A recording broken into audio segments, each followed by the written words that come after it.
Robin, it's showtime. What?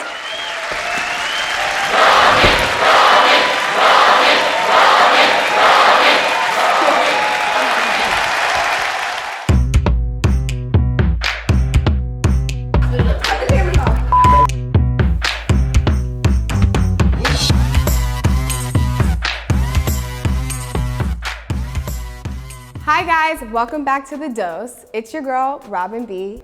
Today, I want to talk about something that I get numerous DMs about, and this is my pharmacy journey. Everyone wants to know, how did I get in? What did I do? Did I do any internships? What classes should I take? They want to know everything about pharmacy, and honestly, you guys, your struggle will help you form your purpose. And by that, I mean, I went through a lot to get to where I'm at today. My pharmacy journey is not like the usual one where you know what you're doing, you go to college for pharmacy, pre-pharm, and you get out and you apply to pharmacy school. Not the case at all. My pharmacy journey is one of discovery, one of adventure, one of travel, and it's really made me a better person. In high school, I knew I was gonna do something in the medical field. You couldn't tell me that I was not gonna be a doctor or a nurse, and I always had that passion for science. I wasn't really good at math, writing. I got better at math because pharmacy, you need to know your math. You know, I just was really good at science. I liked making experiments. I loved chemistry and biology, of course. I graduated high school a year earlier. And what I did was I took that fourth year of high school and I applied to a community college. So they let me finish anything I needed to finish for high school as well as start working on my college degree. I think that was very special for me in my journey because I got a taste of, you know, the professional life a little bit sooner than most.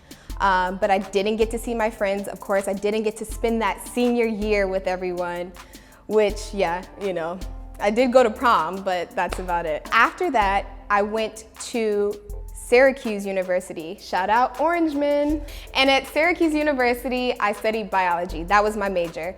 Had no minors, and basically it was a pre-medicine focus.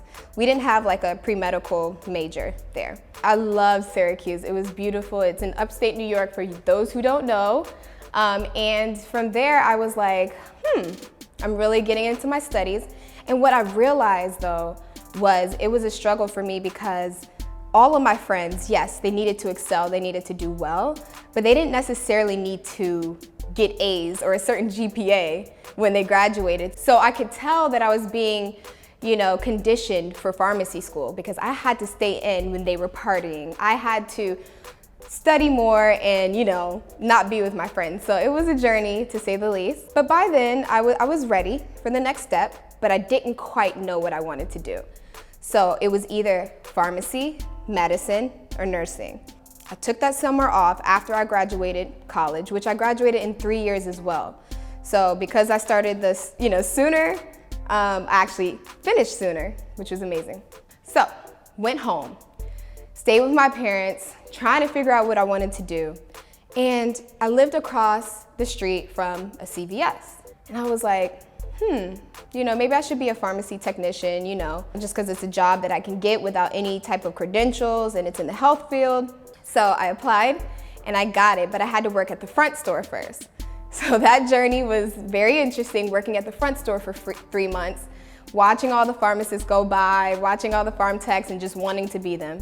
Then I got the position as the tech. And that one, I would say, for those out there who want to go to pharmacy school, being a pharmacy technician first is something I would suggest because they see that on your resume and they know that you've worked in the fast-paced environment. I worked there, the community loved me. I had patients coming back asking for me, and that's when I knew, I was like, you know what? Pharmacy is more my style. You know, the hours are different. I didn't have to go, you know, have a pager and be on call if something happened in the emergency room. It's just, you know, make sure you get your 40 hours a week, you know? I was really happy about that, but, because I changed my path from medicine to pharmacy, and I did take the MCAT. just to point that out, I took the MCAT as well because I still didn't know. But to differentiate myself, I had a few classes I needed to take and I took them at UCLA. So when I decided that I wanted to do pharmacy, I said, you know what? I'm just gonna go to LA and pursue my dreams there. You can do medicine anywhere, and why not do it in a beautiful sunny place? I'm tired of the snow. So I flew to LA. I don't know, you guys, if you've ever been to LA, ever tried to move to LA. Everyone has an LA story. I say that to say, like, anyone who moves here for the first time is going to struggle.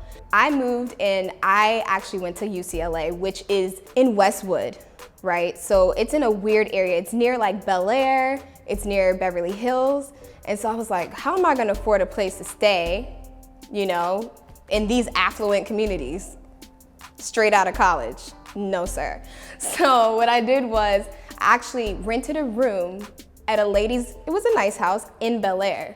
So it was in a gated community. I was feeling myself, but at the end of the day, my car didn't come in yet. I hadn't had it shipped. I was sleeping on a mattress. You know, it was these things that you had to go through. But I would say that it's truly amazing experience because I got my classes finished, applied, all the while I was doing my fashion line. And you guys, a tip here is when you're applying to any type of health school, health professional school, you're gonna have to have leadership and you're gonna have to have a lot of community service. What I did was I actually created a clothing line. My first one, I've had 3. My first one was Vintage Espresso, which I created with vintage clothing to actually check that leadership mark because it was my own business and I had my own employees, and also to get that community service out there. So I used the brand name and I actually did a bunch of events throughout DC, throughout LA, throughout everywhere. And they were all funded and done by myself. I would suggest if you guys have any business ventures, any other interests outside of medicine, to actually create a company or a business that you can do that and then tell them about that when you write your letters. So anyways, I'm here and I applied to this amazing university in California and I actually got accepted. I had 2 applications only and I got in my first interview, I got that school before I went to a second interview. So I found out my results before my second interview. So it was incredible. And here I am now, and I would say this, if you need any internships along the way, just know that you will have time for that. You need to focus on your studies once you get into pharmacy school because the first 2 years are very, very hard. The 3rd year, you pretty much have it all together. You should be able to group everything you know and, you know, just make clinical judgment at the end of the day. So you guys, if you want to work in school or get an internship while in school, I would suggest that you take your time. If it falls into your lap, go ahead and take it and make sure that you have enough time to do it because your studies come first. Your first 2 years are going to be very hard, so you need to focus on your work. Okay, you guys, before I go, I want to tell you 5 tips that will help you be successful in pharmacy school. Number 1 would be to take notes. Take very good notes at that. Number 2, stay organized.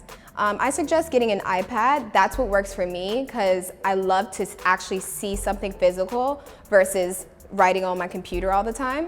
So I would suggest to get an iPad and take notes and be well organized. And thirdly, study with others. You cannot get through this process alone. You're gonna need a team, you're gonna need a tribe, you're gonna need to meet people, and you're gonna need to study together.